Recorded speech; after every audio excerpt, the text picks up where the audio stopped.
بابر کا سلسلہ نسب والد کی طرف سے 5ویں پشت پر تیمور سے اور والدہ کی جانب سے 13ویں پشت پر چنگیز خان سے جا ملتا ہے۔ بابر کے والد عمر شیخ مرزا فرغانہ سے لے کر ہندوکش کے شمال تک کا حکمران تھا۔ بابر کے والد نے اپنی زندگی تیمور کے دور کے دارالحکومت سمرقند کو فتح کرنے کی کوششوں میں گزاری اور بابر بھی اپنے باپ کے نقش قدم پر چل رہا تھا۔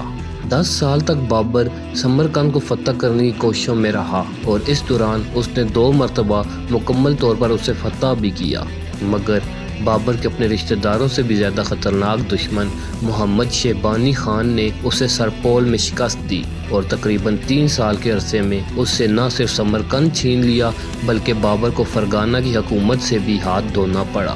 1504 میں بابر نے کابل افغانستان پر قبضہ کر لیا اور تمام تر بغاوتوں اور سازشوں کے باوجود وہاں اپنی حکومت قائم رکھی۔ 1511 میں اس نے سمرقند پر قبضے کے لیے آخری کوشش کی جو کہ ناکام ہوئی۔ بابر نے اس بیکار جدوجہد کو ترک کر کے کسی اور جگہ پنجہ آزمائی کا فیصلہ کیا۔ 1522 میں سندھ پر قبضہ کرنے سے پہلے اس نے قندھار کو بھی اپنے زیر تسلط کر لیا۔ جب بابر نے پنجاب پر حملہ کیا تو وہاں لودھی سلطنت کا سلطان ابراہیم لودھی تخت پر براجمان تھا۔ ابراہیم لودھی کی سخت پالیسیوں نے اس کے وزراء کو اس سے بد دل کر دیا تھا اور ابراہیم لودھی نے اپنے باپ کے دور کے خاص وزراء کو قتل کروا دیا تھا۔ ابراہیم لودھی کی ان پالیسیوں سے تنگ آ کر دولت خان لودھی نے بابر کو ابراہیم لودھی کی سلطنت ختم کرنے کی دعوت دی۔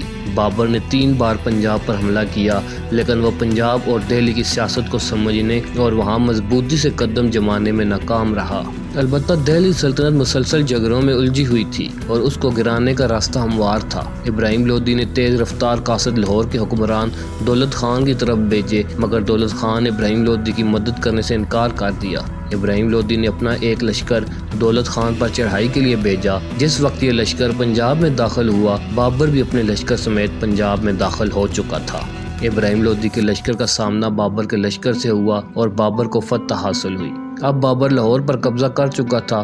اسی دوران کابل پر ازبکوں نے حملہ کر دیا اور بابر کو واپس جانا پڑا، لیکن ابراہیم کے چچا عالم خان اور دولت خان نے بابر کو دوبارہ حملے کی ترغیب دی۔ اس دفعہ بابر اور ابراہیم لودھی کا آمنا سامنا پانی پت کے میدان میں ہوا۔ بابر کے پاس صرف 12,000 کی فوج تھی لیکن وہ تجربہ کار اور عثمانیہ سلطنت کی توپوں سے لیس تھے، جبکہ ابراہیم کی فوج 1 لاکھ پر مشتمل تھی جن کے پاس 100 ہاتھی تھے لیکن ان کی جنگ کی چالیں وہی پرانی تھیں۔ بابر نے توپوں کا استعمال کر کے منتشر دشمن کے خلاف جنگ جیت لی۔ کہا جاتا ہے کہ ایک موقع پر جب جنگ جیتنے کا امکان نظر نہیں آ رہا تھا تو ایک سالار نے ابراہیم لودھی کو میدان سے بھاگ جانے اور دوبارہ سے قوت اکٹھی کرنے کا مشورہ دیا، مگر ابراہیم لودھی نے یہ کہہ کر انکار کر دیا کہ جب تک ہمارا عہد تھا ہم نے من مانیاں کی، اب یہ بے وفا آسمان مغلوں کی مرضی کے مطابق چل رہا ہے، لہذا کسی سے کوئی شکوہ نہیں۔ میں میدان جنگ میں اپنے گھوڑے کے پاؤں سینے تک خون میں غرق دیکھ رہا ہوں۔ اس کے بعد ابراہیم لودھی جنگ میں کود پڑا اور جنگ کے دوران ہی مارا گیا۔ بابر نے 3 دن میں دہلی پر قبضہ کر کے پھر آگرہ پر بھی قبضہ کر لیا۔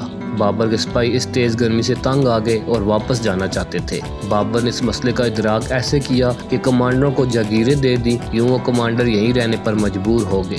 اس کے بعد بابر نے راجستھان کے رانا سانگا سے نمٹنے کا تہیہ کیا۔ رانا سانگا 1 لاکھ گھوڑوں اور 500 ہاتھی لے کر میدان میں اترا۔ ارد گرد کے علاقوں سے بھی رانا سانگا کو بڑی مدد حاصل تھی۔ بابر چاروں طرف سے گھر چکا تھا۔ اس موقع پر بابر نے شراب سے توبہ کر لی۔ اس نے شراب کی بوتلیں توڑ دیں اور تمام شراب کنویں میں بہا دی۔ بابر نے اپنے روایتی ہتھ کنڈوں کا استعمال کیا۔ اس نے درمیان میں چھکڑے کھڑے کر دیے جن کے درمیان فوج تھی اور دونوں سائڈوں پر گھڑ سوار کھڑے کر دیے۔ توپوں کے گولوں نے ہاتھیوں کو خوفزدہ کر دیا۔ راجپوت عجیب کشمکش میں تھے جو 10 گھنٹوں بعد ہی بکھر گئے اور پھر کسی ایک رہنما کی سرکردگی میں نہیں لڑ سکے۔ جب بابر رانا سانگا سے لڑ رہا تھا مشرق میں افغانیوں نے لکھنؤ اور بہار پر قبضہ کر لیا۔ بابر نے انہیں شکست دے کر بنگال کی طرف دھکیل دیا۔